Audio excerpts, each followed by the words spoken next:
Welcome to for education. നമ്മൾ കഴിഞ്ഞ സെഷനുകളിലൊക്കെ യൂണിറ്റുകളുമായി ബന്ധപ്പെട്ട പല കാര്യങ്ങളും ചർച്ച ചെയ്തിരുന്നു. ഈ ഒരു സെഷനിൽ നമ്മൾ കഴിഞ്ഞ 2024 ഡിസംബറിൽ നെറ്റ് എക്സാമിൽ ചോദിച്ചിട്ടുള്ള ക്വസ്റ്റ്യൻസിൻ്റെ വിശകലനമാണ് ഉദ്ദേശിക്കുന്നത്. വിവിധ സെഷനുകളിലായിട്ട് 2024 ഡിസംബർ ടേമിൽ ചോദിച്ചിട്ടുള്ള ചോദ്യങ്ങളെ പൂർണ്ണമായും അവലോകനം നടത്തുക, അതുമായി ബന്ധപ്പെട്ട കാര്യങ്ങളൊക്കെ ഡിസ്കഷൻ നടത്തുക എന്നുള്ളതാണ് ഈ ഒരു സെഷന് കൊണ്ടും ഇനിയുള്ള ചില സെഷനുകൾ കൊണ്ടും ഉദ്ദേശിക്കുന്നത്. ആദ്യമായിട്ട് ജൂൺ എക്സാമിൻ്റെ ജനറലായിട്ടുള്ള ഡേറ്റും കാര്യങ്ങളൊക്കെ വന്നിട്ടുണ്ട്. ഇനി സബ്ജക്റ്റ് സ്പെസിഫിക്കേഷനായിട്ട് അതൊക്കെ വൈകാതെ തന്നെ വരും എന്ന് കരുതുന്നു. അപ്പോൾ ഇന്നലെയാണ് അതിൻ്റെ ആപ്ലിക്കേഷൻ ഡേറ്റൊക്കെ അവസാനിച്ചിട്ടുള്ളത്. കാര്യങ്ങൾ വളരെ സീരിയസ് ആയിട്ട് തന്നെ പ്രിപ്പറേഷൻ നടത്തുന്ന ഒരു സമയത്തായിരിക്കും പല വിദ്യാർത്ഥികളും ഉണ്ടാവുക. അപ്പോൾ നമുക്ക് വളരെ പെട്ടെന്ന് ഇതുമായി ബന്ധപ്പെട്ട ഓരോ ചോദ്യങ്ങൾ ചർച്ച ചെയ്ത് നമുക്ക് വൈൻഡപ്പ് ചെയ്യാം. ആദ്യത്തെ ചോദ്യം എന്ന് പറയുന്നത് ഒരു ടേബിളായിരുന്നു. നമുക്കറിയാം പലപ്പോഴും വളരെ കൂടുതലായിട്ട് വരുന്നൊരു ക്വസ്റ്റ്യൻ സ്റ്റൈലാണ് ടേബിൾ ക്വസ്റ്റ്യനുകൾ എന്ന് പറയുന്നത്. ഇത് നമ്മുടെ യൂണിറ്റ് 7മായി ബന്ധപ്പെട്ടതാണ്. യൂണിറ്റ് 7ലെ 4 കവികളെ കുറിച്ചിട്ടുള്ള ചോദ്യമാണ്. ഓക്കെ, ബദർ ഷാക്കിർ സയ്യാബ്, ലൈല ഉസ്മാൻ, ഷാബി, ഫദവി തൗഖാൻ, ഇവർ ഏത് നാടുമായി ബന്ധപ്പെട്ടതാണ് എന്നുള്ളതാണ് ചോദ്യം. ഓക്കെ, 4 പേരും നമുക്കറിയാം. അപ്പോൾ 4 ഓപ്ഷനുകളുണ്ട്. അതിൽ നിന്ന് ഒന്ന് ആലോചിക്കുകയാണ് വേണ്ടത്. ഓക്കെ, അറിയാവുന്നവർക്ക് ആൻസർ കമൻറ്റ് ചെയ്യാവുന്നതാണ്. കൂടുതലായിട്ട് നമ്മൾ സമയം നൽകുന്നില്ല. ബദർ ഷാക്കിർ സയ്യാബ് നമുക്കറിയാം, അദ്ദേഹം ഏത് കവിയാണ്. ലൈല ഉസ്മാൻ എന്ന് പറയുന്നത് പോയറ്റ് അല്ലേ, കവയത്രിയാണ് അവർ. അതേപോലെ ഫദവി തൗഖാൻ, നമ്മുടെ യൂണിറ്റ് 7ലുള്ള ലൈല ഉസ്മാൻ അതേപോലെ ഫദവി തൗഖാൻ എന്ന് പറയുന്നവർ യൂണിറ്റ് 7ൽ നമുക്ക് പഠിക്കാനുള്ള കവയത്രികളാണ്. അതേപോലെ തന്നെ നാസിക്കുൽ മലൈക്ക എന്ന് പറയുന്നവരും ലേഡി തന്നെയാണ്. അബുൽ ഖാസിം ഷാബി, ബദർ ഷാക്കിർ സയ്യാബ് രണ്ടുപേരും കവികളാണ്. അപ്പോൾ നമുക്ക് ആൻസർ ഒന്ന് നോക്കാം അല്ലേ. ബദർ ഷാക്കിർ സയ്യാബ്, ഇതാണ് ആൻസർ. ഓപ്ഷൻ ഡി ആണ് ആൻസർ ആയിട്ട് കൊടുത്തിട്ടുള്ളത്. അലിഫ് 3 ആണ്. ബദർ ഷാക്കിർ സയ്യാബ് ഇറാഖാണ് അല്ലേ. നമുക്കറിയാം ബദർ ഷാക്കിർ സയ്യാബ് കുവൈത്തിലേക്കൊക്കെ പിന്നെ പോകുന്ന കഥകളൊക്കെ പറയുന്നുണ്ട്. പക്ഷേ അദ്ദേഹത്തിൻ്റെ നാട് എന്ന് പറയുന്നത് അദ്ദേഹം ഇറാഖാണ്. ലൈല ഉസ്മാൻ അവരുടെ നാടാണ് കുവൈത്ത് എന്ന് പറയുന്നത്. അബുൽ ഖാസിം ഷാബി ടുണീഷ്യക്കാരനാണ്. ഫദവി തൗഖാൻ ഫലസ്തീനിയാണ് അല്ലേ. ഓക്കെ, ഇതാണ് അതിൻ്റെ ആൻസർ എന്ന് പറയുന്നത്. അപ്പോൾ കവികളുടെ നാട്, കവികളുടെ ജനിച്ച വർഷം, മരണപ്പെട്ടത്, ഈ കാര്യങ്ങളൊക്കെ അവരുമായി ബന്ധപ്പെട്ട ബേസിക് കാര്യങ്ങളാണ്. പലപ്പോഴും പല രീതിയിലും അത്തരം കാര്യങ്ങൾ ചോദ്യങ്ങളിൽ വരാറുണ്ട്. ഓക്കെ, അപ്പോൾ ഈ ഒരു 2025 ജൂണിലും ഒരു പക്ഷേ ഈ രീതിയിലുള്ള ചോദ്യങ്ങൾ ജന്മദേശമോ അല്ലെങ്കിൽ മരണദേശമോ അല്ലെങ്കിൽ അവരുടെ വർഷമോ അല്ലെങ്കിൽ അവരുടെ ബുക്സോ ആ രീതിയിലൊക്കെ ചോദ്യങ്ങൾ ഉണ്ടായേക്കാം. അടുത്തൊരു ചോദ്യം, റത്തിബൽ ഇബാറാത്ത് താലിയ തർത്തീബൻ മന്തിഖിയൻ സഹീഹൻ ലി തുസ്ബിഹ ജുംല കാമില. താഴെ 4 സ്റ്റേറ്റ്മെൻറ്റുകളുണ്ട്. ആ 4 ഒരു യുക്തിപരമായ ക്രമത്തിൽ ആക്കി കൊണ്ടുവരിക. എന്തിനാണത്? ഒരു പൂർണ്ണ ആശയമുള്ള ഒരു സെൻറ്റൻസ് ആയിട്ട് നമുക്ക് കിട്ടാനാണ്. ഓക്കെ, 4 രീതിയിലാണുള്ളത്. വഹുവ യുശക്കിലു ഷഖ്സിയത്തൽ ഫർദ്, വ്യക്തിത്വത്തെ അത് രൂപപ്പെടുത്തുന്നു. അത്തലീം ആമിലുൻ മുഹിമ്മൻ ഫി തത്വീരിൽ മുജ്തമഅ, സമൂഹ പുരോഗതിക്ക് ഏറ്റവും മുഖ്യമായിട്ടുള്ള ഒന്നാണ് പഠനം, വിദ്യാഭ്യാസം എന്നൊക്കെ പറയുന്നത്. ഫി ഹയാത്തിഹി മുസ്തഖ്ബലൻ, അദ്ദേഹത്തിൻ്റെ ഭാവി ജീവിതത്തിൽ. വയബ്ന മആരിഫുഹു വ മഹാറാത്തുഹു അല്ലത്തി തുഈനുഹു വയബ്ന മആരിഫുഹു വ മഹാറാത്തിഹി അല്ലത്തി തുഈൻ, അദ്ദേഹത്തെ സഹായിക്കുന്ന നൈപുണ്യം, വിജ്ഞാനം, അതൊക്കെ എന്ത് ചെയ്യുന്നത് രൂപപ്പെടുത്തുന്നു. അപ്പോൾ വിദ്യാഭ്യാസം വളരെ പ്രധാനമാണ്. വ്യക്തിത്വത്തെ രൂപപ്പെടുത്തുന്നു. അവൻ്റെ നൈപുണിയെയും മറ്റുമൊക്കെ അത് എന്ത് ചെയ്യുന്നു, വളർത്തുന്നു. ഭാവി ജീവിതത്തിൽ ഉപകാരപ്പെടുന്നതായ, സഹായകമാകുന്നതായ നൈപുണികൾ. അപ്പോൾ ഈ രീതിയിലായിരിക്കാം അതിൻ്റെ ഒരു ഓർഡർ എന്ന് പറയുന്നത്. ഓക്കെ, അപ്പോൾ ഒന്ന് കമൻറ്റ് ചെയ്യാം, നമുക്ക് ആൻസർ പരിശോധിച്ച് നോക്കാം. ഓക്കെ, അപ്പോൾ ഇതൊരു വ്യത്യസ്തമായിട്ടുള്ളൊരു ചോദ്യമാണ്. കുറേ കൂടി അപ്ലിക്കേഷൻ ലെവലിൽ ലാംഗ്വേജിനെ നമുക്ക് അപ്ലൈ ചെയ്യാനുള്ളൊരു സ്കിൽ എത്രത്തോളം ഉണ്ട് എന്നളക്കുന്നൊരു ക്വസ്റ്റ്യനാണ്. ഇങ്ങനെയൊന്നും ചോദ്യങ്ങൾ അങ്ങനെ മുമ്പ് വിശദമായിട്ട് ഉണ്ടാവാറുണ്ടായിരുന്നില്ല. നെഹവും സർഫൊക്കെ ചോദിക്കാറുണ്ടായിരുന്നു എങ്കിലും കുറേ കൂടി ലിംഗ്വിസ്റ്റിക്കിൽ നമുക്ക് എങ്ങനെ ഒരു അപ്ലിക്കേഷൻ ലെവൽ എത്രത്തോളം നമുക്ക് പ്രാവീണ്യമുണ്ട് എന്ന് അറിയിക്കാൻ വേണ്ടി അല്ലെങ്കിൽ എന്നറിയാൻ വേണ്ടിയിട്ടൊരു ക്വസ്റ്റ്യനാണ്. നോക്കൂ, ആദ്യം ബ ആണ് കൊടുത്തിട്ടുള്ളത്. അത്തഅലീമു അമ്മിലുൻ മുഹിമ്മുൻ, അധ്യാപനം, വിദ്യാഭ്യാസം എന്ന് പറയുന്നത് വളരെ പ്രധാനമാണ്. ശേഷം കൊടുത്തൊരു അലിഫ. ആ തഅലീമാണ് എന്താകുന്നത്, അധ്യാപനമാണ് വ്യക്തിത്വത്തെ രൂപപ്പെടുത്തുന്നത്.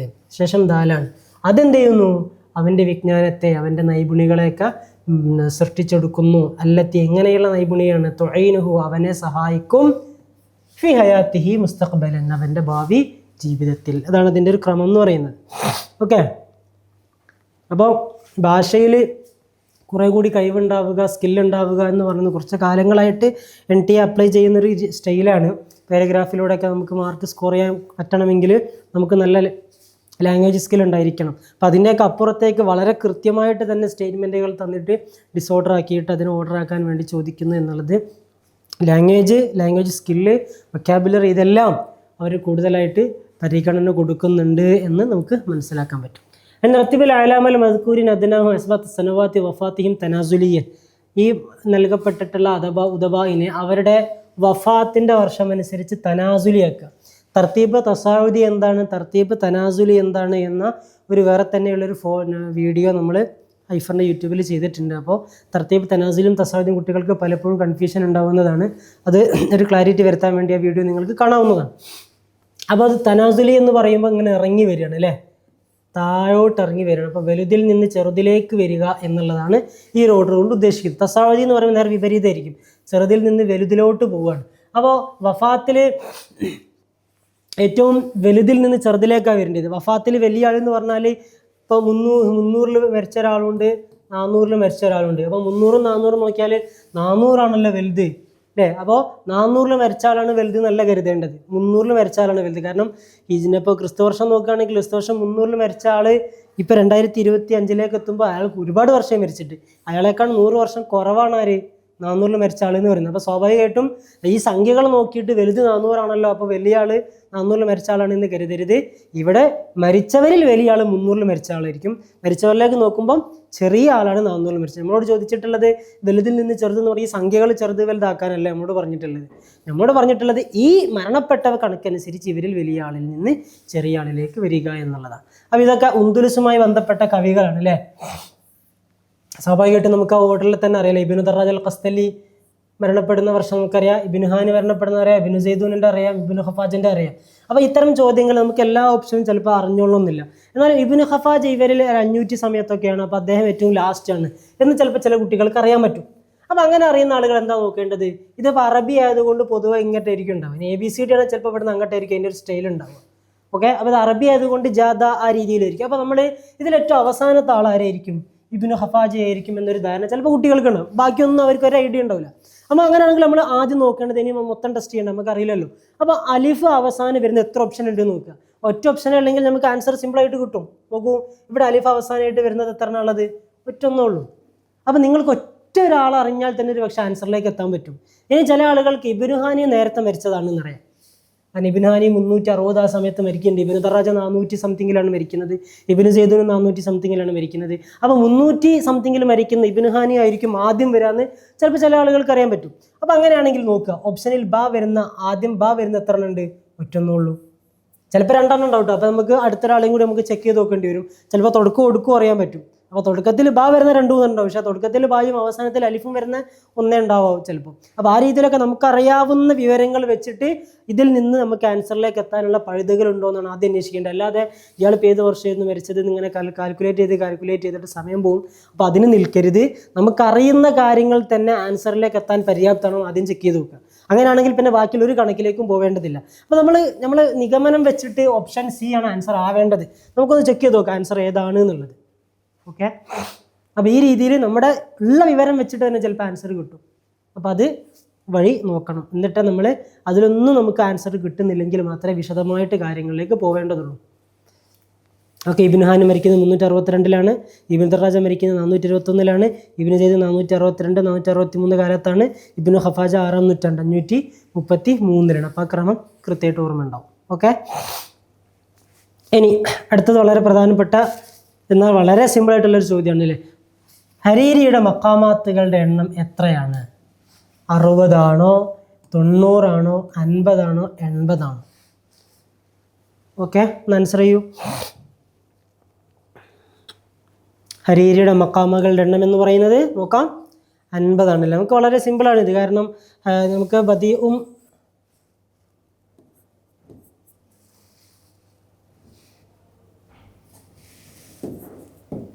ബദിയും ഹരീരിയാണ് നമുക്ക് കാര്യമായിട്ടുള്ളത്. ഇതിൽ തുടക്കക്കാരൻ എന്ന് പറയുന്നത് ബദിയാണ് അല്ലേ. പിന്നെ വരുന്ന ആളാണ് ഹരീരി. ബദിയാണ് തുടക്കക്കാരൻ, ഹരീരിയാണ് അടുത്ത ആൾ. അപ്പോൾ ഇതിലേറ്റവും കൂടുതൽ എഴുതിയിട്ടുള്ള ആൾ ബദിയാണ്. ബദീൻ്റെ അഭിപ്രായ വ്യത്യാസങ്ങളാണ്. 51 എന്നുണ്ട്, 52 എന്നുണ്ട്, 53 എന്നുണ്ട്. ഇദ്ദേഹത്തിൻ്റെ തങ്ങളുടെ അഭിപ്രായ വ്യത്യാസങ്ങളായിട്ടില്ല, 50 എന്ന് തന്നെയാണ് പറയപ്പെടുന്നത്. ഓക്കെ, അപ്പോൾ 50 മക്കാമുകളാണ് ഹരീരിക്ക് ഉള്ളത്. ഇനി അടുത്ത ചോദ്യം, താഴെയുള്ള കവികളെ അവരുടെ ജനനക്രമം അനുസരിച്ച് എഴുതുക എന്നുള്ളതാണ്. ഓക്കെ, താഴെയുള്ള കവികൾ നോക്കൂ. അബ്ദുല്ലാഹിൽ ബർദൂനി, നിസാർ ഖുബ്ബാനി, മഅറൂഫ് അർ-റുസാഫി, ബദർ ഷാക്കിർ സയ്യാബ്. അപ്പോൾ ഏറെക്കുറെയൊക്കെ ചിലപ്പോൾ നിങ്ങൾക്ക് ആൻസർ ഞാൻ നേരത്തെ പറഞ്ഞ പോലെ എല്ലാം അറിയുന്നതായിരിക്കില്ല. ബദർ ഷാക്കിർ സയ്യാബ് അദ്ദേഹം 1900 ആണല്ലോ അല്ലേ. അതേപോലെ അബ്ദുല്ല ബർദൂനി 1923 മറ്റോ ആണല്ലോ. നിസാർ ഖുബ്ബാനും 27 20 അങ്ങനെ ആണല്ലോ അല്ലേ. മഅറൂഫ് അർ-റുസാഫി ജനിക്കുന്നത് 1875 സമയത്താണല്ലേ. അപ്പോൾ നമ്മളിങ്ങനെ ആലോചിച്ച് നോക്കിയാൽ കവികളുടെ കൂട്ടത്തിൽ തുടക്കത്തിൽ നമുക്ക് പഠിക്കാനുള്ള ആദ്യത്തെ 4ാമത്തെ ഒരാളായിട്ട് നമുക്ക് പഠിക്കാനുള്ളതാണ് മഅറൂഫ് അർ-റുസാഫി. അപ്പോൾ അദ്ദേഹം 19ാം നൂറ്റാണ്ടിൽ ജനിച്ചിട്ടുണ്ട്, 19th സെഞ്ചുറിയിൽ ജനിച്ചത്. ബാക്കിയുള്ളവരൊക്കെ 20ാം നൂറ്റാണ്ടിലാണല്ലോ എന്ന് നമുക്കിങ്ങനെ ഏകദേശം ഒരു സംശയം ഉണ്ട് നോക്കുക. ഓക്കെ, അപ്പോൾ ഇതിൽ ജീം തുടക്കത്തിൽ വരണം. നമ്മളോട് ചോദിച്ചിട്ടുള്ളത് എങ്ങനെയാണ്? തസാവുദി ആട്ടോ. തസാവുദി എന്ന് പറഞ്ഞാൽ ചെറുതിൽ നിന്ന് വലുതിലേക്കാണ്. അപ്പോൾ ഇതിൽ ചെറിയ ആളാരായിരിക്കും? വലുതിൽ നിന്ന് ചെറുതിലേക്കാണെങ്കിൽ ഓക്കെ, ഇത് ചെറുതിൽ നിന്ന് വലുതിലേക്കാണ്. മഅറൂഫ് അർ-റുസാഫി ഇതിൽ ഏറ്റവും വലിയ ആളാണ്. മഅറൂഫ് അർ-റുസാഫി ഏറ്റവും വലിയ ആളാകുമ്പോൾ ചെറുതിൽ നിന്ന് വലുതിലേക്ക് പോകുമ്പോൾ ജീം എവിടെ വരണം? ഏറ്റവും അവസാനം വരണം. ഓക്കെ, അപ്പോൾ ജീം അവസാനം വരുന്ന ഒത്തിരി ഓപ്ഷൻ ഉണ്ടെന്ന് നോക്കുക, ഒന്നേ കാണുന്നുള്ളൂ. ഓക്കെ, ഇനി ബദർ ഷാക്കിർ സയ്യാബ്, മഅറൂഫ് അർ-റുസാഫി, ബദർ ഷാക്കിർ സയ്യാബ്, നിസാർ ഖുബ്ബാനി, അബ്ദുല്ല ബർദൂനി, ഇവരിലൊക്കെ ഏറ്റവും ആദ്യം ഇവരിൽ ഏറ്റവും അവസാനം ജനിക്കുന്ന ആളാരാ? ബദർ ഷാക്കിർ സയ്യാബ് 1920, നിസാർ ഖുബ്ബാനും 20, ബർദൂനും 20 ആ സമയത്താണല്ലേ. അപ്പോൾ ഏകദേശം ബർദൂനി 29 മറ്റോ ആണല്ലേ. അപ്പോൾ അലിഫ്. അപ്പോൾ ഈ രീതിയിൽ നമുക്കറിയുന്ന കാര്യങ്ങളൊക്കെ ഒന്ന് വെച്ചിട്ട് നിഗമനത്തിലേക്ക് എത്താൻ പറ്റുമെന്നുണ്ടെങ്കിൽ നമ്മൾ പിന്നെ കൂടുതൽ എന്താ വേണ്ട, ബാക്കിയുള്ള ഓപ്ഷനുകളെ കുറിച്ച് തല പുകയ്ക്കേണ്ടതില്ല. ഓക്കെ, ബർദൂനിയാണ് ഇതിലേറ്റവും അവസാനം ജനിച്ചിട്ടുള്ള ആൾ. പിന്നെ വരുന്ന ആൾ ബദർ ഷാക്കിറാണ്. നിസാർ ഖുബ്ബാനിയാണ് ഇത് കഴിഞ്ഞിട്ട് ഏറ്റവും ആദ്യം ജനിച്ചത്, അതാണ് ഏറ്റവും വലിയ ആളായിട്ട് വരിക അദ്ദേഹമാണ്. അപ്പോൾ വർഷം ഇങ്ങനെ എഴുതി നോക്കിക്കുകയാണെങ്കിൽ 1825 ഇതിൽ ചെറിയ സംഖ്യ അല്ലേ. അപ്പോൾ അതല്ല ചോദ്യം, ഏറ്റവും വലിയ ആളിലേക്ക് അവസാനം എത്തണം. അപ്പോൾ വർഷത്തിൻ്റെ സംഖ്യകളിൽ ഏറ്റവും ചെറുത് 1825 ആയിരിക്കും. പക്ഷേ 1825 ജനിച്ച ഒരാളായിരിക്കും സംഖ്യയിൽ 1825 വലിയതായിട്ടുള്ള 1929 ജനിച്ച ആളെക്കാളും മുതിർന്ന ആൾ എന്ന് പറയുന്നത് 1825 ജനിച്ചായിരിക്കും. അപ്പോൾ നമ്മുടെ ആളുകളുടെ വലിപ്പമാണ് ചോദിച്ചിട്ടുള്ളത്, ഇത് സംഖ്യയുടെ വലിപ്പമല്ല. ഓക്കെ, നോക്കൂ. അബ്ദുല്ല ബർദൂനി ജനിക്കുന്നത് 929, സയ്യാബ് 26, ഖുബ്ബാനി 23, റുസാഫി 1875. ഇതാണ് അതിൻ്റെ ഒരു ഓർഡർ എന്ന് പറയുന്നത്. ഇനി എന്തമേ ഷായർ സുഅലൂഖ് തഅബ്ബദ് ഷറൻ ഇലാ ഖബീല, തഅബ്ബദ് ഷറയുടെ കബീല ഏതാണ് എന്നുള്ളതാണ്. ഇവർക്ക് കബീല ഉണ്ടോയെന്ന് വെച്ചാൽ കബീല അവർക്കുണ്ടാവും. ഉമ്മയുടെ പക്ഷത്തോ അല്ല വാപ്പയുടെ പക്ഷത്തോടെ കബീല ഉണ്ടാകും. ഉമ്മ കൂടുതലും ഹബ്ഷി ആയിരിക്കില്ല, പലപ്പോഴും അവരുടേതായ അറബത്തുൽ അറബ് അതേപോലെ ഈ സോലൂക്കളുടേതൊക്കെ താഴ്ന്നിട്ടുള്ള ഒരു വംശമായിരിക്കും ഉമ്മയുടെ കുടുംബം എന്ന് പറയുന്നത്. പിതാവിൻ്റെ ചിലപ്പോൾ ഒന്നുകൂടി ഉഷാറുണ്ടാകും. അപ്പോൾ അബസ്, ദബിയാൻ, ഫഹ്മ്, അസ്ദ് അല്ലേ, ഇതിൽ ഏതാണ് എന്നുള്ളതാണ് ചോദ്യം. ആൻസർ നമുക്ക് നോക്കാം. ഫഹ്മാണല്ലേ, ബനു ഫഹ്മിൽ നിന്ന് വരുന്ന ആളാണ് ആര്? നമ്മുടെ തഅബ്ബദ് ഷർ. ഓക്കെ, തഅബ്ബദ് ഷർ മിൻ ഖബീലത്തി ഫഹ്ം. ഇത് ഷൗഖി ലൈഫിൽ നിന്നുള്ള ചോദ്യമാണ്, അല്ല ഭാഗമാണ്. തഅബ്ബദ് ഷർ ഫഹ്മ് ഗോത്രക്കാരനാണ്. അദ്ദേഹത്തിൻ്റെ നാമം സാബിത്ത് ബിനു ജാബിർ എന്നുള്ളതാണ്. ഓക്കെ, അദ്ദേഹം അഖറബത്തുൽ അറബിൽ, അപ്പോൾ ഞാൻ നേരത്തെ പറഞ്ഞിട്ടുള്ളത് അദ്ദേഹം അഖറബത്തുൽ അറബിൽ പരിഗണിക്കപ്പെടുന്നത്. അങ്ങനെ ഈ അഖറബത്തുൽ അറബിൽ പരിഗണിക്കപ്പെടുക ഉമ്മ നീഗ്രോ വംശജയാകുന്ന സമയത്താണ് ആ രീതിയിൽ ഉണ്ടാവുക. കറുത്ത വംശജരായിരുന്നു അവർ. ഓക്കെ,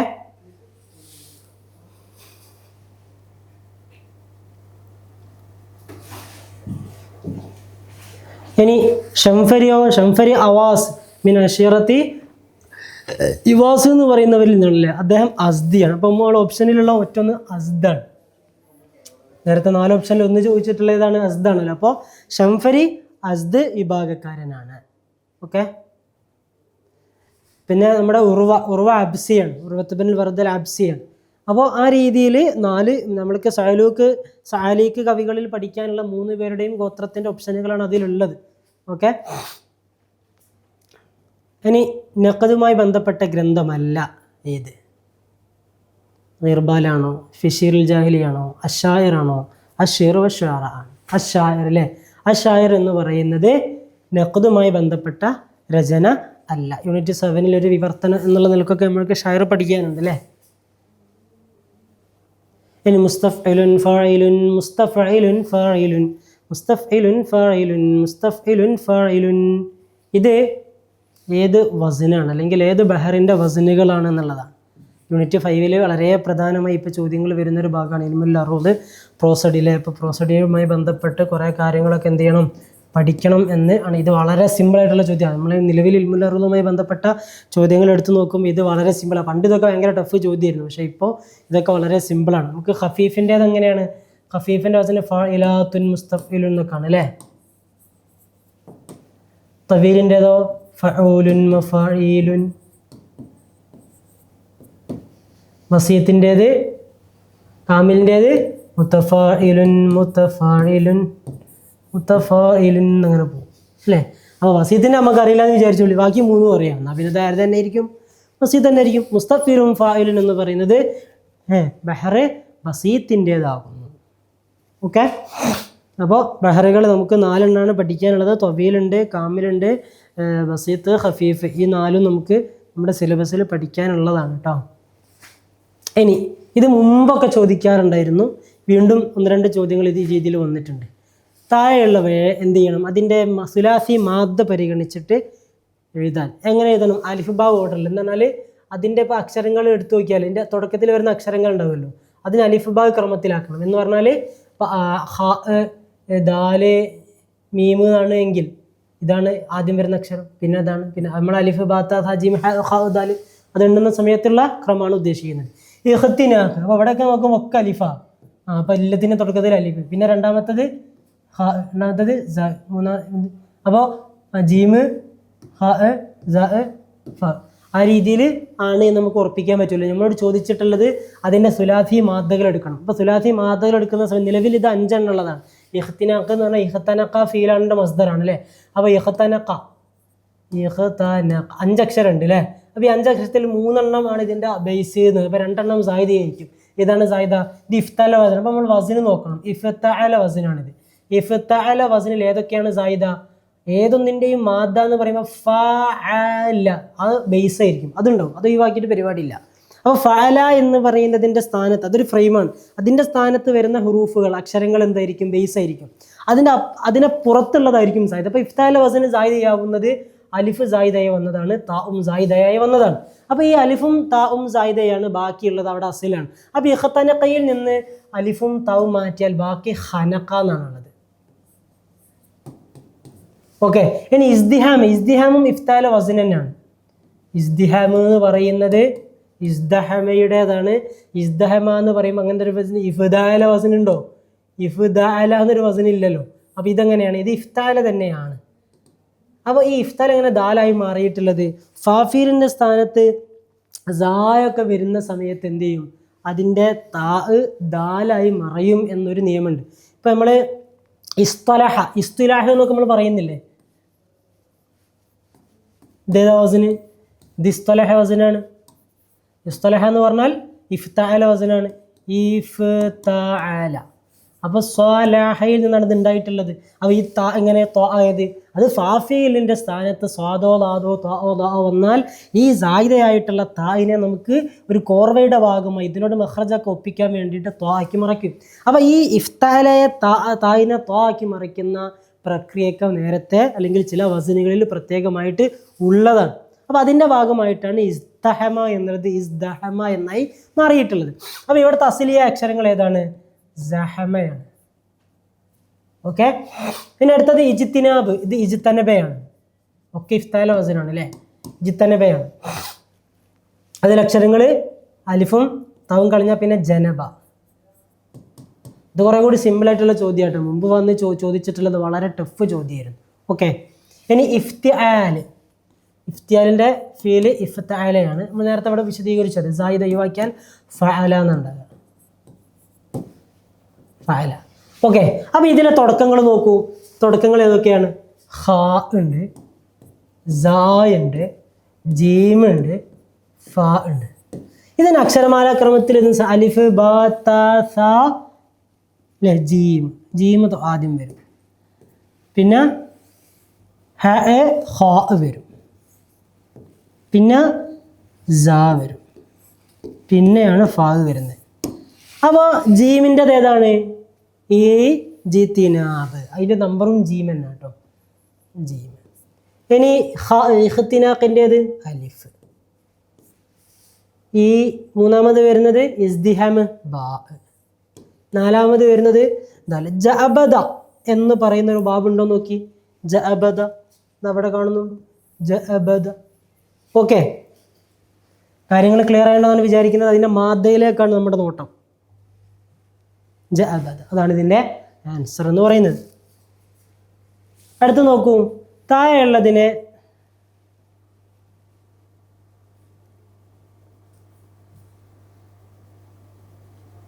തർത്തീബ് ഖസ്വ ജുംല കാമില. ഇതും നമ്മൾ ഒരു ജുംലയാക്കി. നേരത്തെ നമ്മളൊരു ജുംല ഉണ്ടാക്കിയിരുന്നില്ല, അത് വീണ്ടും ചോദിക്കുകയാണ്. അപ്പോൾ ഇത് നമ്മൾ ഈ 4 വാക്കുകൾ എടുത്ത് വെച്ചാൽ ഒരു കൃത്യമായിട്ടുള്ളൊരു ജുംല നമുക്ക് കിട്ടണം. നോക്കൂ, സ്വഅബത്ത് പ്രയാസം, തഅതഖിദ് നീ വിശ്വസിക്കുക, അന്ന ലുഗൽ അറബിയ നിശ്ചയം അറബി ഭാഷ, ഹൽ ആണോ. അപ്പോൾ ഇത് നമുക്കൊരു പൂർണ്ണവാചകമാക്കണം. അപ്പോൾ എങ്ങനെ ഉണ്ടാകുക? വിശ്വസിക്കുക, അറബി വാചകം പ്രയാസം. അപ്പോൾ അന്നൽ ലുഗത്തൽ അറബിയത്തെ സ്വഅബ, അറബി ഭാഷ നിശ്ചയം പ്രയാസമാണ്. അത് നമുക്ക് ഒരു സെൻറ്റൻസിൻ്റെ ഒരു സാമ്യത കിട്ടി. സെൻറ്റൻസാന്ന് പറയാൻ പറ്റില്ല. ഹൽ തഅതഖിദു നീ വിശ്വസിക്കുന്നു എന്നിട്ടാക്കല്ലേ. അപ്പോൾ ഹൽ തഅതഖിദു ഇവിടെ അന്നാന്ന് കണ്ടതോടുകൂടി നമുക്ക് മനസ്സിലായത് അതിലും തുടക്കത്തിലല്ല. കാരണം തുടക്കത്തിൽ ആര് വരില്ല? അന്ന വരില്ല. അന്ന ഇടയിലേ വരുള്ളൂ. തുടക്കത്തിലാണെങ്കിൽ അവിടെ ഇന്നേ വേണ്ടത്. അപ്പോൾ ഇന്നാന്ന് കണ്ട് നമുക്ക് ഉറപ്പിക്കായിരുന്നു മൂപ്പര തുടക്കത്തിൽ ഉണ്ടാവേണ്ട ആളാണ്. അപ്പോൾ അത് അന്ന ആയതുകൊണ്ട് നമുക്ക് മനസ്സിലായി അയാളുടെ മുമ്പിലും ആരൊക്കെയോ ഉണ്ട്. അപ്പോൾ ഹൽ തഅതഖിദ് ഇസ്തിഫാമാണ്. ഇസ്തിഫാം എന്ന് പറഞ്ഞാൽ പൊതുവെ തുടക്കത്തിൽ വരുന്ന ആളുമാണ്. അപ്പോൾ ഹല്ല് തുടക്കത്തിലായിരിക്കും. അപ്പോൾ ദാലാണ് ആദ്യം വരേണ്ടത്. അപ്പോൾ നമ്മൾ ദാൽ ആദ്യം വരുന്ന എത്ര എണ്ണം ഉണ്ട്? 4 ഇതിന് 2 എണ്ണം ഉണ്ട്. ഷോ. അപ്പോൾ നമുക്ക് ആൻസർ അവിടെ നിന്ന് എത്താൻ പറ്റിയില്ല അല്ലേ. ഇനി അവസാനം വരേണ്ടത് ഏതായിരിക്കും? അന്നക്കൊരു ഇസ്മു ഖബറൊക്കെ വേണ്ടേ? അന്നല്ലോ നിശ്ചയം അറബി ഭാഷ തഅതഖിദ് നീ വിശ്വസിക്കുക, അങ്ങനെ വരില്ല. അറബി ഭാഷ പ്രയാസമാണെന്ന് വരാം അല്ലേ. അപ്പോൾ ഏറ്റവും ലാസ്റ്റ് വരേണ്ടത് ഏതാണ്? ആണ്. അപ്പോൾ ഈ 2 എണ്ണത്തിൻ്റെ അവസാനം ആരാണ്? 2ൻ്റെ അവസാനമാണ്. അപ്പോൾ നമുക്ക് അതുകൊണ്ടും ആൻസറിലേക്ക് എത്താൻ പറ്റിയിട്ടില്ല. ഇനിയാണ് നമ്മൾ നോക്കേണ്ടത് ഹൽ ഇസ്തിഫാം ആണല്ലോ. ഇസ്തിഫാമിൻ്റെ കൂടെ ഒരു ഇസ്തിഫാം ഏത് വിഷയത്തിൽ സംശയം എന്നുള്ളത് ഉണ്ടാവുമല്ലോ. അപ്പോൾ ഹൽ അന്ന എന്ന് പറയൂല, ഹൽ സ്വഅബ എന്ന് പറഞ്ഞാൽ പിന്നെ അന്ന ലുഗത്തൽ അറബിയത്തെ തഅതഖിദ് എന്നുള്ളൊരു മഅനയും കിട്ടൂല. അപ്പോൾ പിന്നെ ഹൽ തഅതഖിദ്. അപ്പോൾ ദാലിന് ശേഷം ബാവ് വരുന്നത് ഏതാണുള്ളത് നോക്കുക. ദാലിന് ശേഷം ബാവ് വരുന്നത്. അപ്പോൾ ഹൽ തഅതഖിദു അന്ന ലുഗത്തൽ അറബിയത സ്വഅബതുൻ. ഓക്കെ, നോക്കൂ, സി ആണോ ആൻസർ കൊടുത്തിട്ടുള്ളതെന്ന് ചെക്ക് ചെയ്ത് നോക്കൂ. ഓക്കെ, അതാണ് ആൻസർ എന്ന് പറയുന്നത്. അടുത്ത് നോക്കൂ, ക്ലിയർ ആയിട്ടുണ്ടോ ഞാൻ വിചാരിക്കുന്നത്. അപ്പോൾ നമ്മളിങ്ങനെ ഓരോന്നോരോന്ന് എടുത്ത് നോക്കിയിട്ട് ആൻസർ കിട്ടുന്നില്ലെങ്കിൽ അവസാനത്തിലേക്ക് പോയാൽ മതി. ഒരുപാട് ലാംഗ്വേജുമായി ബന്ധപ്പെട്ട ചോദ്യങ്ങളാണ് കൂടുതലും വന്നിട്ടുള്ളത്. നോക്കൂ, നാലയനാലു എന്ന് പറയുന്നത് ഏത് ബാബിൽ നിന്നാണെന്നാണ്? നാലയനാലു നമുക്കറിയാം, ഫീലുകളുമായി ബന്ധപ്പെട്ട നമുക്ക് 5 വസനുകളാണുള്ളത്.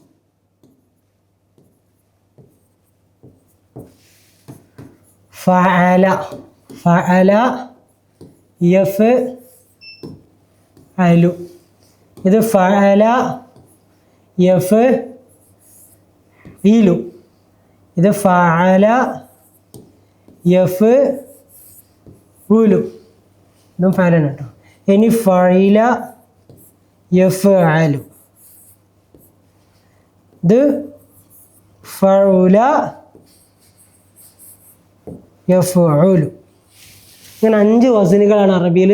നമുക്ക് സുലാസിയൊക്കെ എടുത്ത് നോക്കിയാൽ അതിനെ മാദിയും മുദാരിയും. അപ്പോൾ ഫഅല എന്ന് മാദി വന്നാൽ യഫ്അലു എന്നും യഫ്ഇലു എന്നും യഫ്ഉലു എന്നും വരാൻ സാധ്യതയുണ്ട്. പക്ഷേ ഫഅല യഫ്അലുക്ക് ഒരു നിയമമുണ്ട്. അതിൻ്റെ ഐനോ അതിൻ്റെ ലാമോ ഹുറൂഫുൽ ഹൽഖായിരിക്കണം. അതല്ലെങ്കിൽ അത് അങ്ങനെ ആയിട്ടില്ലെങ്കിൽ അത് ഷാദായിരിക്കും. ഓക്കെ, മനസ്സിലായിനോ? അപ്പോൾ നാല യനാലു നമ്മളിങ്ങനെ ആലോചിക്കുമ്പോൾ നാല ഫഅല ആണല്ലോ അല്ലേ. യനാലു ഏതായാലും യഫ്അലു ആണ്. അതുകൊണ്ടാണ് യനാലു എന്ന് വന്നിട്ടുള്ളത്. ഇപ്പോൾ യഫ്അലു നോക്കുകയാണെങ്കിൽ യനൂലു, ഇനി യഫ്ഇലു എന്നാണ് യനീലു എന്നേയും വരിക. അപ്പോൾ ഏതായാലും യനീലുന്നോ യനൂലുന്നോ എന്ന് വരാത്തത് കൊണ്ട് ഇയാളുടെ കോലം യഫ്അലു ആണ് എന്ന് നമുക്ക് മനസ്സിലായി. യഫ്അലു ആണ് എന്ന് മനസ്സിലായി. ഇനി നമുക്ക് മാലിയ തിരിയേണ്ടത്. മാലി ഇപ്പോൾ നവാല നവല എന്നാകുമ്പോൾ മാത്രമല്ല നാലാന്ന് വരിക. അതിന് ചിലപ്പോൾ നെയ്ല എന്നാണെങ്കിലും വരും, ചിലപ്പോൾ നെവൂല എന്നാണെങ്കിലും ഒക്കെ നാലാന്ന് വരും. മുതാരിപ്പോൾ അതിന് എല്ലാം കസറാണ് യനീലു എന്നും, അതിന് നമ്മാണെങ്കിൽ യനൂലു എന്നൊക്കെ വരും. ഇത് യനാലു എന്നുള്ള എഫ് എൽ നമുക്ക് മനസ്സിലായി. ഇനി മാലി ഇപ്പോൾ ഏതാണെന്ന് തിരിയുണ്ട്. അപ്പോൾ നോക്കുക, മുതാരി എഫ് എൽ ആകുന്ന സമയത്ത് മാലി ഏതൊക്കെ ആവാൻ സാധ്യത ഉണ്ട്? ഒന്നെങ്കിൽ ഇതാ ഇവിടെയും മാത്രമേ എഫ് അലു എന്നുള്ളൂ കേട്ടോ, ഇവിടെ മാത്രമേ എഫ് അലു എന്നുള്ളൂ. ഫൗല എന്ന് ഏതായാലും വരില്ല, കാരണം ഫൗല ആണെങ്കിൽ അതിൻ്റെ മുതാരി എന്തായാലും എങ്ങനെയായിരിക്കും? എഫ് ഉലു എന്നായിരിക്കും. അപ്പം യനൂലു എന്നല്ലാത്തത് കൊണ്ട് മാലി ഫൗല അല്ല എന്ന് നമുക്ക് ഉറപ്പായി. ഓക്കെ, ഇനി ഫൈലയാണോ ഫഅലയാണോ എന്ന് ചെക്ക് ചെയ്യണം. ഫഅലയാകുന്ന സമയത്ത് ഒരു എക്സ്ട്രാ നിയമം നമ്മൾ പറഞ്ഞു, അതിൻ്റെ ഐനോ അതിൻ്റെ ലാമോ ഹൽക്കിൻ്റെ ഹർഫായിരിക്കും. ഹൽഫിൻ്റെ ഹർക്ക് പറഞ്ഞാൽ ഹംസ, ഐനോ, ഗൈനിലെ ഇതൊക്കെയാണ് ഹൽക്കിൻ്റെ ഹറൂഫ് എന്ന് പറയുന്നത്. അപ്പോൾ ഏനാലു ഐന് ഏതായാലും എന്താണ്? ഹംസ അല്ല, അത് അലിഫാണ്, ഇല്ലത്തിൻ്റെ അക്ഷരമാണ്, ഹൽക്കിൻ്റെ അല്ല. ലാം, ഇത് രണ്ടും എന്തല്ല? ഹൽക്കിൻ്റെ ഹർഫല്ല. അപ്പോൾ ഫഅല യഫ്അലു അല്ല എന്ന് മനസ്സിലായി. പിന്നെ ഏതാ ബാക്കിയുള്ളൂ? ഫൗലയല്ല, ഫഅലയല്ല, പിന്നെ ആരാ ബാക്കി? ഫൈല അല്ലേ. അപ്പോൾ ഫഇല യഫ്അലു എന്ന് പറയുന്ന ബാബ് ഓപ്ഷൻ ഉണ്ടോ നോക്കൂ. ഫഇല യഫ്അലു, ഫഇല യഫ്അലു, സമിയ യസ്മഉ. ഓക്കെ, ആൻസർ എല്ലാം ചെക്ക് ചെയ്ത് നോക്കൂ. ഫഇല യഫ്അലു, ഇതാണ് അതിൻ്റെ ആൻസർ എന്ന് പറയുന്നത്. ഓക്കെ, ഇനി അൽ ഹദഫുൽ അസൽ തഅസീസി മദ്രസത്ത് ദിവാൻ, മദ്രസത്ത് ദിവാൻ സ്ഥാപിതമാകുന്നതിൻ്റെ അടിസ്ഥാന ലക്ഷ്യം എന്താണ്? റാബിത്ത കലമിയനെ തകർക്കുക, ആക്ഷേപിക്കുക എന്നുള്ളതാണോ? മദ്രസത്തുൽ അദബ് തഖ്ലീദി, സാമ്പ്രദായികമായിട്ടുള്ള ട്രഡീഷണൽ ആയിട്ടുള്ള നമ്മളെ പണ്ടേയുള്ള ആ സ്റ്റൈലിനെ വിമർശിക്കുക എന്നുള്ളതാണോ? ഉസ്ബൗന്ദുലുസിയെ എതിർക്കുക എന്നുള്ളതാണോ? മദ്രസത്തുൽ ബഅസ് എന്ന് പറഞ്ഞാൽ ക്ലാസിക്കലിനെ എതിർക്കുക എന്നുള്ളതാണോ? ജമാഅത്ത് അപ്പോളെ എതിർക്കുക എന്നുള്ളതാണ്. അപ്പോൾ നമ്മൾ ആദ്യം മനസ്സിലാക്കേണ്ടത് മദ്രസത്ത് ദീവാൻ രൂപീകരിക്കപ്പെടുന്നത് 1921-ലാണ്. ഓക്കെ, ഉസ്ബൗന്ദുലുസ് രൂപീകരിക്കപ്പെടുന്നത് 1932-ലോ 33-ലാണ്. അപ്പോൾ 21-ൽ സ്ഥാപിക്കപ്പെട്ട ഒരു സംഘടനയ്ക്ക് 32-ൽ രൂപീകരിക്കാനിരിക്കുന്ന ഒരു സംഘടനയ്ക്ക് എതിര് നിൽക്കുക എന്നുള്ളത് അജണ്ടയാവൂല. അപ്പോൾ ഇത് തെറ്റാണ്. ഇനി ജമാഅത്ത് അപ്പോളോയെ എതിർക്കുക, 1932-ലാണ് ജമാഅത്ത് അപ്പോളോ വരുന്നത്. 21-ൽ രൂപീകരിക്കപ്പെട്ട ഒരു സംഘടന 32-ൽ രൂപീകരിക്കപ്പെട്ട സംഘടനയെ എതിർക്കുക എന്നുള്ള ലക്ഷ്യത്തിൽ പ്രവർത്തിക്കൂല. നേരെ തിരിച്ച് ചിലപ്പോൾ സംഭവിക്കാം. 32-ൽ രൂപീകരിക്കപ്പെട്ട ഒരു സംഘടന വേണമെങ്കിൽ 1921-ലെ ഉള്ള സംഘടനയെ എതിർക്കാൻ വേണ്ടിയിട്ടാവാം എന്നൊക്കെ നമുക്ക് വേണമെങ്കിൽ പറയാം. അപ്പോൾ ഇതിൽ ജീമും ഹാവും ഓപ്ഷനിൽ വരാൻ പാടില്ല. നോക്കൂ, നമ്മൾ ഇതിൽ ഹ ഉണ്ട്, അപ്പോൾ ഹ എന്ന് പറയുന്നത് നമ്മൾ തെറ്റാന്ന് പറഞ്ഞു അല്ലേ. ഇനി ജീമ് നമ്മൾ തെറ്റാന്നല്ലേ പറഞ്ഞിട്ടുള്ളത്. അപ്പോൾ ജീമും ഹാവും ഉള്ളതാവാൻ പാടില്ല. ഓക്കെ, ജീമും ഹാവും ഇല്ലാത്ത രണ്ടെണ്ണാണ് ഇതിൽ ഉള്ളത്. ഇനി നമ്മൾ നോക്കേണ്ടത് മദ്രസത്തുൽ ബഅസി വൽ ഇഹ്യ, മദ്രസത്തുൽ ബഅസി വൽ ഇഹ്യ എന്നാണ് ക്ലാസിക്കൽ. ഈ മദ്രസത്തുൽ ദീവാനും റാബിത്ത കലമിയയും ജമാഅത്ത് ഇതൊക്കെ എന്തിനെ തുടർന്ന്? റൊമാൻറ്റിസിസത്തിൻ്റെ ഭാഗമാണ്. ഓക്കെ, മദ്രസത്തുൽ ബഅസും റാബിത്ത കലമിയയും ഇതെല്ലാം റൊമാൻറ്റിസിസത്തിൻ്റെ ഭാഗമാണ്. അപ്പോൾ റൊമാൻറ്റിസിസത്തിൻ്റെ ഭാഗമാകുന്നവർക്ക് സ്വാഭാവികമായും ക്ലാസിസത്തിൻ്റെ ഭാഗമായിട്ടുള്ള മൂവ്മെൻറ്റുകളോട് വെറുപ്പും അല്ലെങ്കിൽ ഒരു വിയോജിപ്പുകൾ ഉണ്ടാവാം. അപ്പോൾ ദാല് ശരിയാവാം അല്ലേ. കാരണം എന്താ? ഇത് മദ്രസത്തുൽ ബഅസ് എന്ന് പറഞ്ഞാൽ ക്ലാസിസത്തിൻ്റെ നിയോ ക്ലാസിസത്തിൻ്റെ ഭാഗമായിട്ടുള്ളതാണ്. അപ്പോൾ അവരോട് ഒരു വിയോജിപ്പുകൾ ഉണ്ടാവാം. അപ്പോൾ ദാല് എന്ന് പറയുന്നത് രണ്ടിലുണ്ട്. അപ്പോൾ നമുക്ക് അതിനും ക്ലിയർ ആയിട്ടില്ല. ഇനി നമ്മൾ നോക്കേണ്ടത് മദ്രസത്തുൽ അദബി തഖ്ലീദ് എന്ന് പറഞ്ഞാൽ മദ്രസത്തുൽ ബഅസിൻ്റെ തന്നെ ഒരു പൂർവ്വ രൂപമാണല്ലോ അല്ലേ. സാമ്പ്രദായികമായിട്ടുള്ള ക്ലാസിക്കലായിട്ടുള്ളൊരു ട്രെൻഡ്, അതിനോട് എതിർക്കാം. അപ്പോൾ ബാ ഉണ്ട്, രണ്ടിലും ഉണ്ട്. ഇനി അലിഫ് ഉണ്ടോ ഇല്ലേ എന്നുള്ളതാണ് നമുക്കറിയേണ്ടത്. ഹംസ ഉണ്ടോ? അൽ ഹുജൂമു അല റാബിത്ത കലമിയെ എതിർക്കുക. റാബിത്ത കലമിയെ രൂപീകരിക്കപ്പെടുന്നത് എപ്പോൾ? 1920-ൽ. അപ്പോൾ 1920-ൽ രൂപീകരിക്കപ്പെട്ട ഒരു സംഘടനയെ എതിർക്കാൻ വേണ്ടി 1921-ൽ ഒരു സംഘടന രൂപീകരിക്കാം, സാധ്യതയുണ്ട്. പക്ഷേ രണ്ടിൻ്റെയും ബേസ് എന്ന് പറയുന്നത് എന്താണ്? റൊമാൻറ്റിസം അല്ലെങ്കിൽ പുതിയ ട്രെൻഡ് എന്നുള്ളത്. അപ്പോൾ സ്വാഭാവികമായിട്ടും അത് ഉണ്ടാവാൻ സാധ്യതയില്ല. റാബിത്ത കലമിയെ എതിർക്കാൻ സാധ്യതയില്ല. അപ്പോൾ അലിഫ് ഉണ്ടാവാൻ സാധ്യതയില്ല. ഓക്കെ, അപ്പോൾ ബാക്കിയുള്ളത് ഓപ്ഷൻ സി ആണ്. നമ്മളൊന്ന് ചെക്ക് ചെയ്ത് നോക്കും, ഓപ്ഷൻ സി ആണോ ശരി, അതല്ല വേറെ ഏതെങ്കിലും ഓപ്ഷൻ ആണോ ശരി? ഓപ്ഷൻ സി ആണ് ശരി. ഓക്കെ, അപ്പോൾ ഈ രീതിയിലാണ് നമ്മൾ ആൻസറിലേക്ക് എത്തേണ്ടത്. ഇനി വീണ്ടും ഒരു യൂണിറ്റ് 5-ലെ അറൂലുമായി ബന്ധപ്പെട്ട ചോദ്യമാണ്. സബബുൻ ഖഫീഫ്, വതദുൻ മജ്മൂഅ്, ഫാസില സുഗ്റ, വതദ് മഫ്റൂഖ്. അപ്പോൾ ഇതുണ്ടാകുന്നത് 3 ഹർക്കത്തുകളും ഒരു സുക്കൂനും. ഏതിൻ്റെ സ്വഭാവമാണ്? 2 ഹർക്കത്തും നടുവിൽ സുക്കൂനും, 2 ഹർക്കത്തും ശേഷം സുക്കൂനും, 1 ഹർക്കത്തും ഒരു സുക്കൂനും. 4 ഓപ്ഷനുകളുണ്ട്, നോക്കൂ.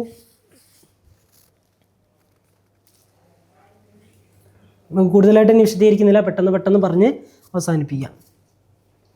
നോക്കൂ, 1 സബബുൻ ഖഫീഫ് എന്ന് പറഞ്ഞാൽ 2 ഹർക്കത്തുകൾ, 2 അക്ഷരങ്ങളിൽ നിന്നുണ്ടാകുന്നതാണ്. അതിലൊന്ന് ഹർക്കത്തായിരിക്കും, മറ്റൊന്ന് സുക്കൂനായിരിക്കും. ഓക്കെ, ബാ എന്ന് പറഞ്ഞാൽ 3 മൊത്തത് മജ്മൂ എന്ന് പറഞ്ഞാൽ 2 ഹർക്കത്തും ശേഷം സുക്കൂനാണ്.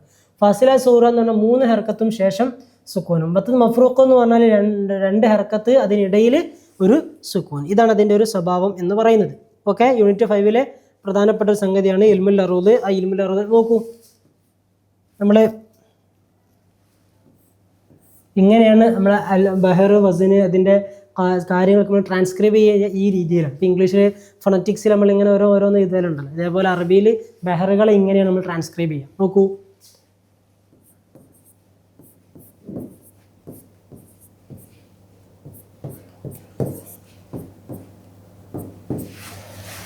ഈ രൂപത്തിൽ വരാം. ഇതാണ് സബബുൻ സഖീൽ.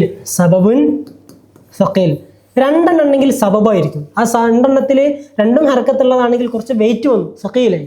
ഇനി ഒരു ഹർക്കത്തും ഒരു സുക്കൂനാണെങ്കിൽ അതിന് ഖഫീഫ് എന്ന് പറയും.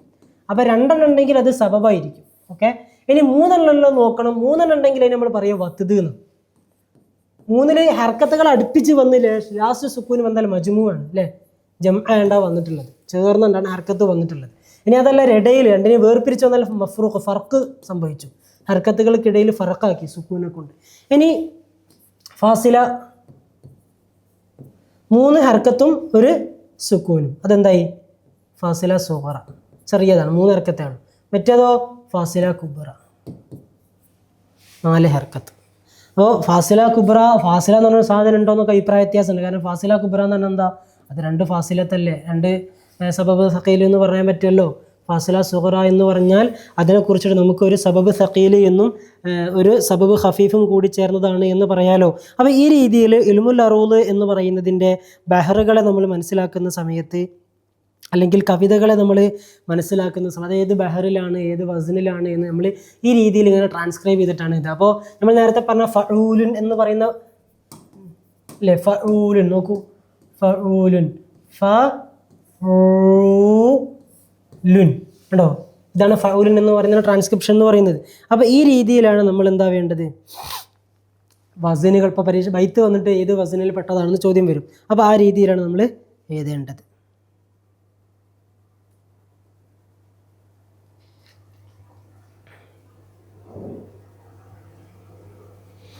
ഇതിന് ശേഷം ഒരു സുക്കൂൻ ഉണ്ടാവും കേട്ടോ. ഫാസില കുബ്രക്ക് 4 ഹറക്കത്തും ശേഷം ഒരു സുക്കൂനും എന്നുള്ളതാണ് ഫാസില കുബ്രയുടെ നിയമം എന്ന് പറയുന്നത്.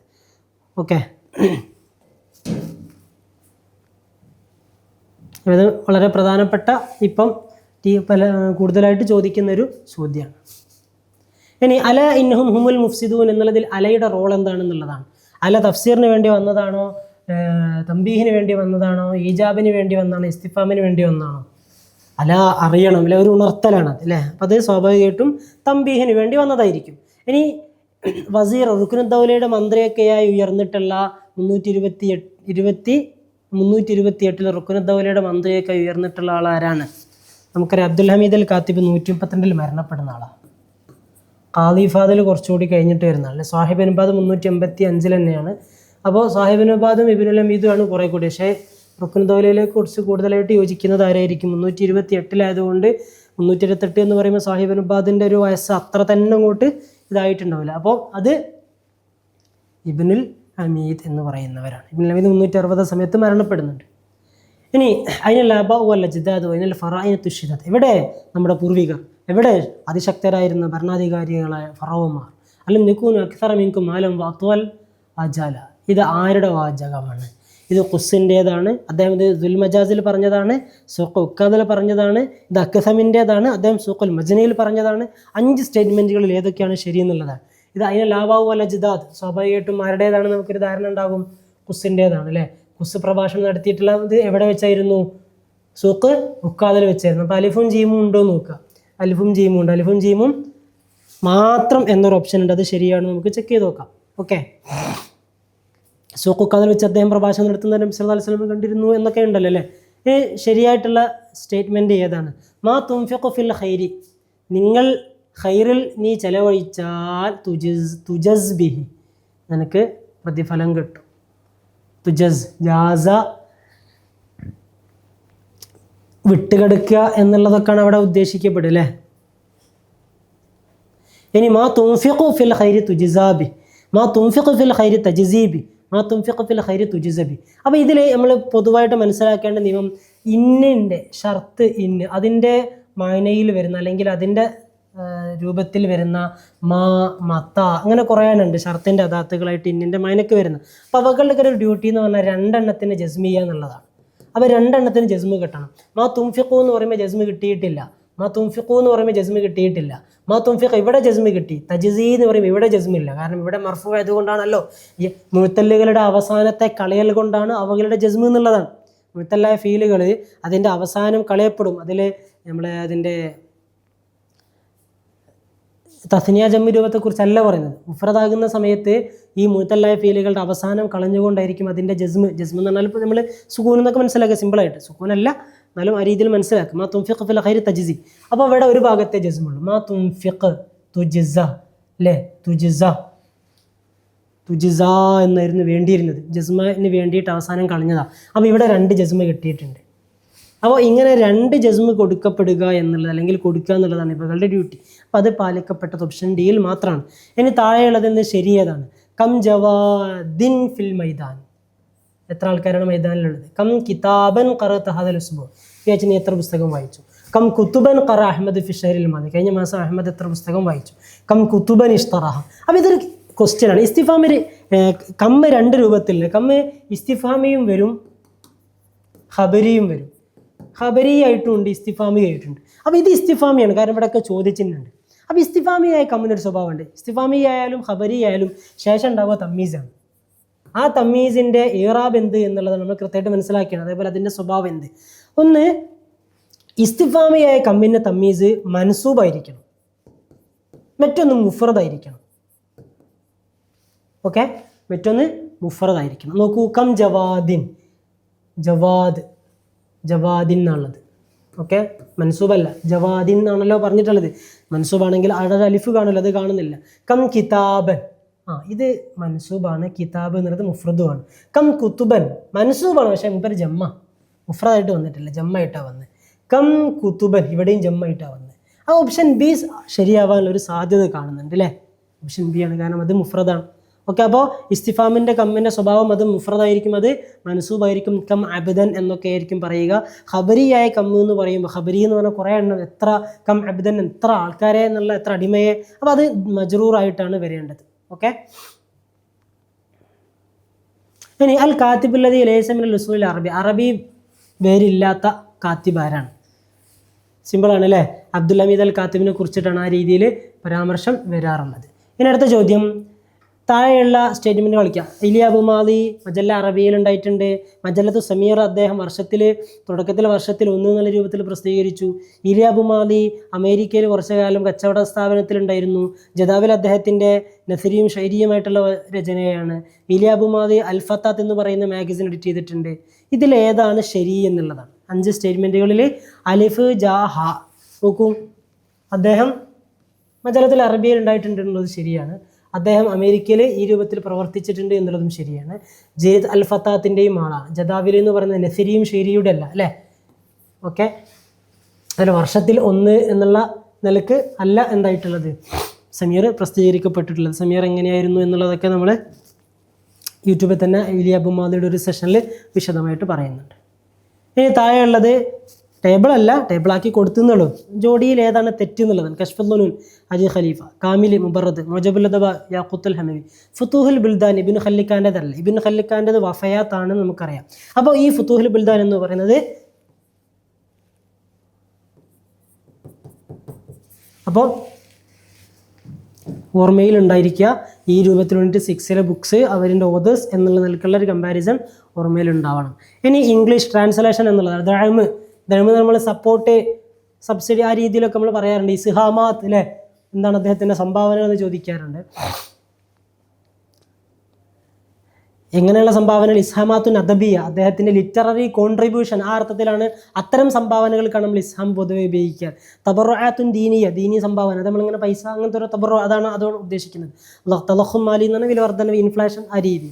അപ്പോൾ അത് സിമ്പിളായിട്ടുള്ള ട്രാൻസ്ലേഷനാണ്, ചിലപ്പോൾ വളരെ ടഫായിട്ട് തന്നെ വരാറുണ്ട്. ഇത് കുറേ കൂടി സിമ്പിളായിട്ടുള്ള ചോദ്യമാണ്, അതുകൊണ്ട് കൂടുതൽ വിശദീകരിക്കേണ്ട എന്ന് തോന്നുന്നു. ദൾമ് അത് നോക്കൂ, അലിഫ് എന്നുള്ളത് 2 സബ്സിഡിയാണ് അല്ലെ, സബ്സിഡി ആണല്ലോ, കസ്റ്റമേഴ്സിനുള്ള സപ്പോർട്ട് എന്ന് പറയുന്നത്. ഇസ്ഹാം എന്ന് പറഞ്ഞാൽ കോൺട്രിബ്യൂഷനാണ്, അപ്പോൾ 1 തബറാത്ത് എന്ന് പറഞ്ഞാൽ ഡൊണേഷനാണ്. തലഹും മാലി എന്ന് പറയുന്നത് ഇൻഫ്ലേഷനാണ്. ഓക്കെ, ഇനി ലോ അലിം തന്നെ അഹദക്കും ഖദ ഖതലഹു സുലമിൻ ബഗ്ലി ലം അക്ഷിഫ് ലഹു ഖനാഅൻ വലൻ അഹ്തക് ലഹു സത്രൻ ഹത്താ യുബ്ദി ലി സഫഹതഹു ഫഇദാ ഫഅല ദാലിക ലം ഉനാദിറഹു. ഇതാര് പറഞ്ഞിട്ടുള്ളതാണ്? നിങ്ങൾ ആരെങ്കിലും എൻ്റെ ദേശത്ത് ഇതൊക്കെ ആയിട്ട് മരണപ്പെടുകയാണ് ഞാൻ അറിഞ്ഞിരുന്നെങ്കിൽ ഇത് ഞാൻ എന്തായാലും മുഖംമൂടി ഞാൻ എടുത്ത് ഇങ്ങനെ കാണിച്ചു തരികയൊന്നും ചെയ്യില്ലായിരുന്നു, മറഞ്ഞാനും മാറ്റിയൊന്നും ചെയ്തില്ലായിരുന്നു എന്ന് പറഞ്ഞിട്ടുള്ള ആളാരാണ്? സിയാദ് ബിനു അബീഹിൻ്റെ സ്റ്റേറ്റ്മെൻറ്റാണിത്. ഓക്കെ, സിയാദ് ബിൻ അബി ഉത്ബത്തിന് ബത്തറ എന്ന് പറയുന്ന വളരെ ഫേമസ് പ്രസംഗമുണ്ട്, അതിൻ്റെയൊക്കെ അകത്ത് വരുന്നൊരു ഭാഗമാണ്. ഇനി താഴെയുള്ളത് നോക്കൂ. എന്നിട്ട് ജുംലയെ എന്താക്കാനാണ്? ഇതിൽ നിന്ന് നമ്മൾ ജുംലകൾ 2 രീതിയിലുള്ളത്, ഖബരിയും മറ്റൊന്ന് ഇൻഷായി. ഇത് ശരിക്കും യൂണിറ്റ് 5 ബന്ധപ്പെട്ടതാട്ടോ. ഖബരി, ഇൻഷായി. ഓക്കെ, യൂണിറ്റ് ഇൽമുൽ ബലാഗയുടെ ബേസിക്കുള്ളൊരു സാധനമാണ് ഖബരിയായ സ്റ്റേറ്റ്മെൻറ്റ് ഇൻഷായി. അപ്പോൾ ഇതിൽ നിന്ന് ഖബരിയാണ് നമ്മളോട് കണ്ടെത്താൻ പറഞ്ഞിട്ടുള്ളത്. അയ്യനുൽ ഖബറ എന്ന് പറഞ്ഞാൽ മുബ്തദാ ഖബർ എന്നുള്ളതല്ല, ജുംല ഖബരിയായിട്ടുള്ളത് എന്നുള്ളതാണ്. ഇസ്തേഖ ഞാൻ നേരത്തെ എണീറ്റു, ഇങ്ങോട്ട് വാ, അതൊരു കൽപ്പനയാണ്, അത് ഖബരിയല്ല, ഇൻഷായിയാണ്. അവനിൽ നിന്ന് വരവിനെ നമ്മൾ ഉണ്ടാക്കുകയാണ്. ഓക്കെ, ഇനി ലൻ തുവാഫിഖൽ ഹുക്മ അലാ ഹാദിഹിൽ ഇഖ്തറ, ഈ ഒരു നിർദ്ദേശത്തോടെ ഭരണകൂടത്തിന് യോജിപ്പ് ഇല്ല, ഇനി വീട്ടിൽ നിന്ന് പുറത്തിറങ്ങരുത്. അപ്പോൾ ഇത് രണ്ടും കൽപ്പനയും നിരോധനയൊക്കെയാണ്. അപ്പോൾ ഈ അംറുൻ നഹിയൊന്നും നമ്മുടെ ഖബരീൻ്റെ ഭാഗമല്ല, അതൊക്കെ എന്തിൻ്റെ ഭാഗമാണ്? ഇൻഷായിൻ്റെ ഭാഗമാണ്. അപ്പോൾ അലിഫും ജീമും ഹാവും ഓപ്ഷൻ ഉണ്ടോ എന്ന് നോക്കുക. അലിഫും ജീമും ഹാവും ഓപ്ഷൻ സി ആയിട്ട് വരുന്നുണ്ട്. അപ്പം അതായിരിക്കും അതിൻ്റെ ആൻസർ എന്ന് പറയുന്നത്. ഓക്കെ, അപ്പോൾ ഈ ഒരു സെഷനിൽ 10-25 ക്വസ്റ്റ്യനാണ് നമ്മൾ പ്രധാനമായിട്ടും ഡിസ്കഷൻ നടത്തിയിട്ടുള്ളത്. അപ്പോൾ ഈ രീതിയിൽ നമ്മൾ വളരെ കൃത്യമായിട്ട് ഓരോ കാര്യങ്ങളും മനസ്സിലാക്കിയാൽ അടുത്തൊരു ജൂൺ എക്സാമിലേക്ക് നമുക്ക് ആൻസറുകളൊക്കെ എങ്ങനെയാണ് ചെയ്യുക, എങ്ങനെയൊക്കെയാണ് ചോദ്യങ്ങളുടെ പാറ്റേൺ എന്നൊക്കെ മനസ്സിലാക്കാനും കൃത്യമായിട്ട് തന്നെ ആൻസറിലേക്ക് എത്താനും പറ്റും. ഇൻഷാ അല്ലാഹ് നമുക്ക് അടുത്തൊരു സെഷനിൽ വീണ്ടും കാണാം. Thank you.